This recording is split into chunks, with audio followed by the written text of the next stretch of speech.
been told that in 1637, the Dutch economy completely collapsed, and it was all because of a single flower. It's one of the most famous stories in economic history. But what if I told you it was almost entirely a lie?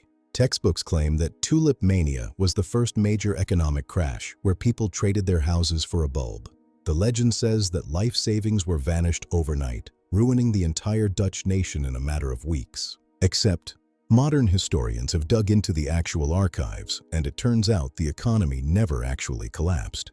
When you look at the real records, most people at the time didn't even notice anything unusual was happening. The Dutch Golden Age kept roaring right through 1637. The wealth of the nation was actually growing. So, what really happened? The truth is that the mania was confined to a very tiny group of people. It was a minor speculative bubble limited to ultra-wealthy merchants and nobles who were treating tulips like poker chips. Most of these trades weren't even for physical bulbs. They were trading paper contracts for bulbs still in the ground. The Dutch called it wind handle, literally trading in the wind.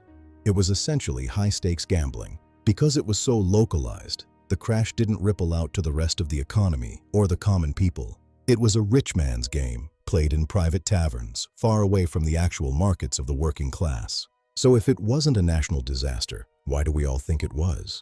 The answer lies in 17th century propaganda. After the bubble burst, anti-capitalist Christian pamphlets began to circulate across the Netherlands. They exaggerated the story to warn people against the sin of greed and the dangers of fast money. They wanted a moral lesson, not a historical record.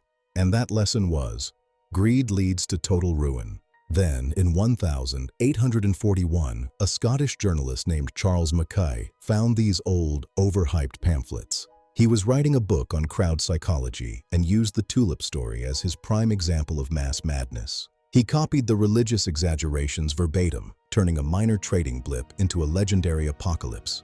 Because his book became a bestseller, historians and economists kept repeating the story for nearly 2 centuries. The truth is, no one went bankrupt over a flower. The Dutch economy was fine, and the Golden Age continued. History is full of these myths. Hit follow to unlearn more fake history and